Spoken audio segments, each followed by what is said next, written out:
हाय, मेरा नाम लौरा है और मैं 21 साल की हूँ। आपको क्या लगता है कि एक 100 किलो की लड़की को कहाँ जाना चाहिए? किसी जिम में या फिर किसी मैदान पर दौड़ लगाने? इसका जवाब देने से पहले आप मेरी कहानी सुन लीजिए, तब आपको एटलीस्ट पता चल जाएगा कि मैंने क्या चुना था। मैं पहले से ही मोटी थी। बचपन में मेरे मोटे गाल, हाथ और पाँव थे। स्कूल में मेरे साइज की वजह से मुझे सुअर या हाथी करके चिढ़ाया जाता था।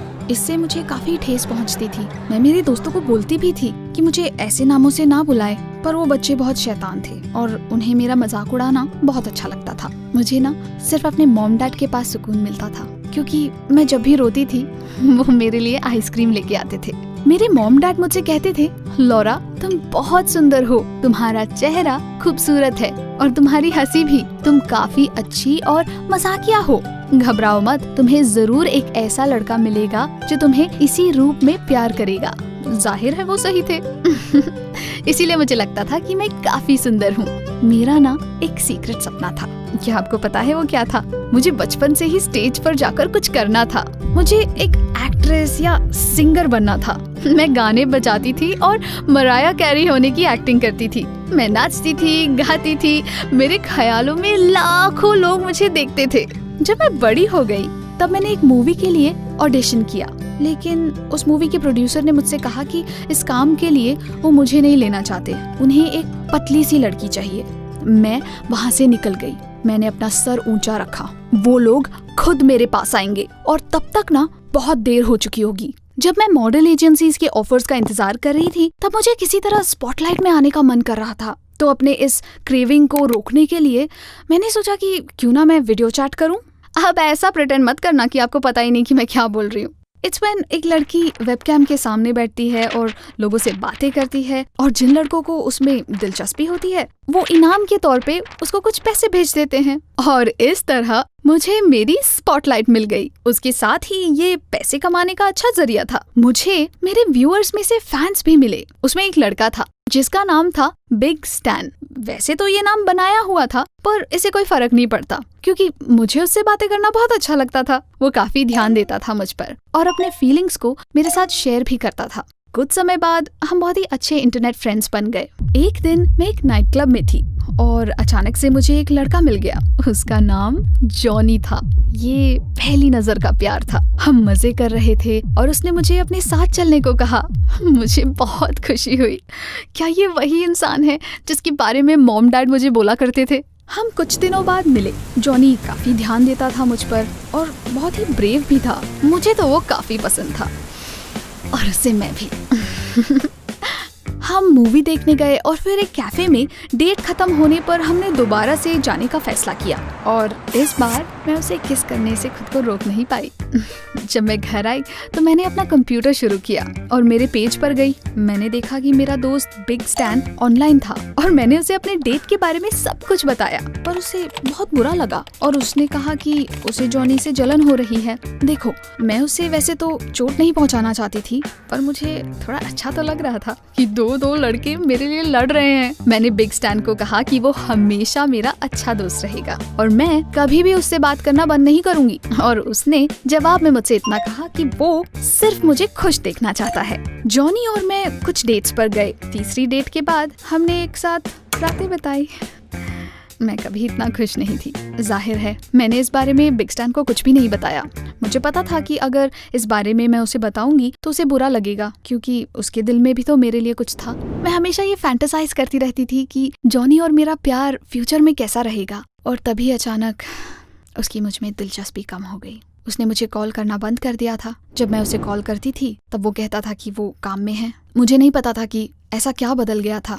तो फिर मैंने उसे एक दिन मिलने बुलाया। हम जब कैफे में मिले तो उसने मुझे किस भी नहीं किया।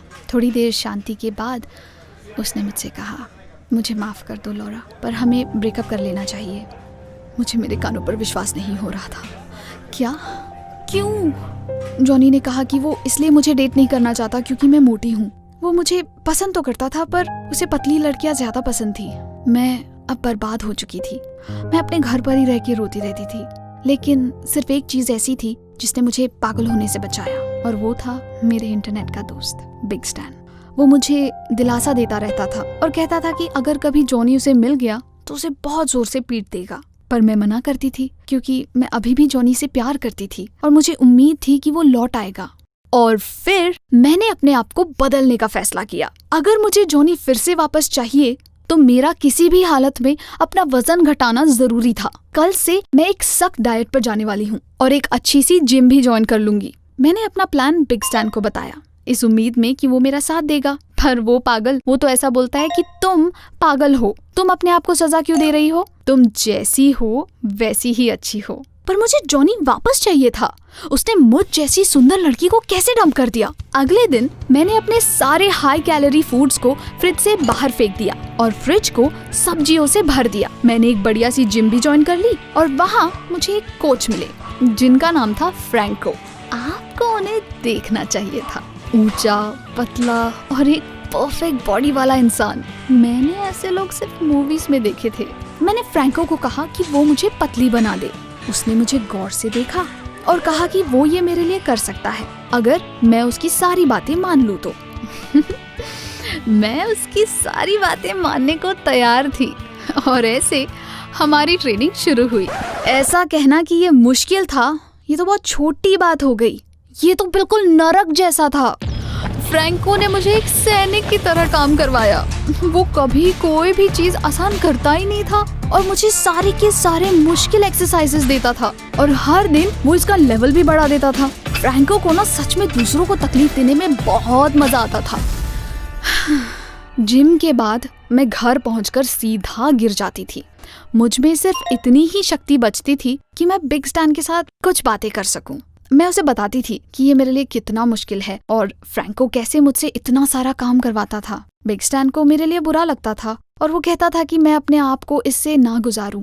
पर मुझे जॉनी को वापस पाना था, सिर्फ ये बताने के लिए कि मुझे ठुकराकर उसने कितनी बड़ी गलती की है। समय बीतता गया। हफ्ते में 3 बार मैं जिम जाती थी और फ्रैंको से टॉर्चर होती थी। हर एक ट्रेनिंग सेशन के बाद वो मेरे लिए चीजें और मुश्किल बना देता था। मैं इस तरह टॉर्चर को सहन नहीं कर पा रही थी। 1 महीने के बाद मैं अपने रिजल्ट्स देखने के लिए स्केल पर खड़ी हुई। क्या? बस इतना ही? मैंने सिर्फ 3 किलो घटाए थे। आप मेरी ओर देखकर महसूस भी नहीं कर पाएंगे। फ्रैंको मुझे देखकर हंसने लगा और कहता है कि मुझे कम से कम 6-7 महीने तो लग ही जाएंगे जब तक कि मैं अपने आप में कोई बदलाव देख सकूं।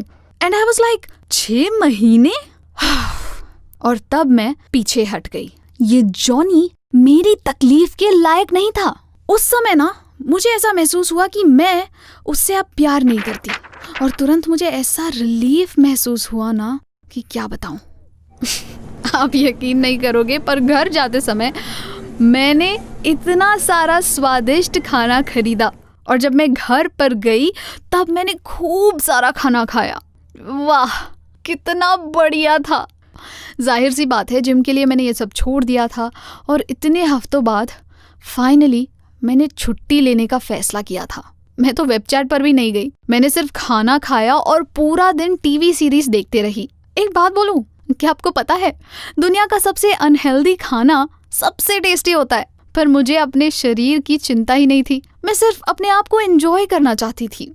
फिर एक दिन जब मैं कुछ चिकन और चिप्स खा रही थी तब अचानक से मेरे दरवाजे पर कोई आया। मैंने दरवाजा खोला और देखा कोच फ्रैंको। मैंने पूछा, तुम यहाँ क्या कर रहे हो और तुम्हें मेरा घर कैसे पता चला? उसने कहा कि मैं बहुत दिनों से जिम नहीं आई इसीलिए उसको चिंता हो रही थी। मैंने तो उससे कह दिया कि अब मैं कोई वर्कआउट नहीं करूंगी और मुझे कोई वजन वगैरह भी नहीं घटाना। और किसी वजह से इस जवाब को सुनकर फ्रैंको तो बहुत खुश हो गया। फिर उसने मुझसे पूछा, ठीक है पर तुम वेबचैट पर क्यों नहीं दिख रही हो? इससे मुझे थोड़ा शक हुआ कि मैंने तो कभी फ्रैंको को वेबचैट के बारे में बताया ही नहीं, तो उसको कैसे पता? कोच फ्रैंको ने अब तो गलती कर दी थी, तो फाइनली उन्होंने मान लिया कि वही बिग स्टैन है। ये तो काफी बड़ा सरप्राइज है। फ्रैंको ने बताया कि उसे पतली कमर वाली लड़कियां बिल्कुल पसंद नहीं। हालांकि वो खुद बहुत ही इम्प्रेसिव लगता था पर वो काफी शर्मीला लड़का था, इसीलिए वो वेबचैट का इस्तेमाल करता था। एक दिन उसने मुझे देखा और किसी तरह उससे मुझसे प्यार हो गया। पर उसे मुझे डेट के लिए पूछने की हिम्मत नहीं थी, तो इसलिए वो सिर्फ मेरा इंटरनेट दोस्त बन के रह गया। और फिर एक दिन जब मैंने उसे बताया कि मैं जिम जा रही हूँ तो उसने मेरे पास रहने के लिए उसी जिम में काम ढूंढ लिया। अब मैंने फ्रैंको से पूछा कि उसने मुझे जिम में इतनी सारी मेहनत क्यों करवाई। तो उसने जवाब में कहा कि वो चाहता था कि मैं ये सारी चीज़ें छोड़ दूँ क्योंकि उसे मैं जैसी हूँ वैसी ही पसंद हूँ। क्या आप अंदाज़ा लगा सकते हो कि उसके बाद क्या हुआ होगा? एक प्यार भरी रात मुझे ऐसा लड़का मिला जिसके बारे में मैं सिर्फ सोच सकती थी। वो मुझे मैं जैसी हूँ वैसा ही प्यार करता था। फ्रैंको ने मुझे विश्वास दिलाया कि मैं सच में सुंदर हूँ और वो मुझे कभी वजन कम करने के लिए नहीं कहेगा। और फिर ऐसा भी हुआ कि फ्रैंको का फैशन इंडस्ट्री में पहचान था। उसने मुझे एक एजेंट से मिलवाया और मुझे एक काम भी ऑफर किया गया। अब मैं फैशन शोज में पार्ट लेती हूँ जहाँ पर मोटी लड़कियों के अंडरगारमेंट्स शो के लिए कैट वॉक कराया जाता है। तो ऐसी थी मेरी कहानी और इस तरह अब मैं रनवेज पर चलती हूँ।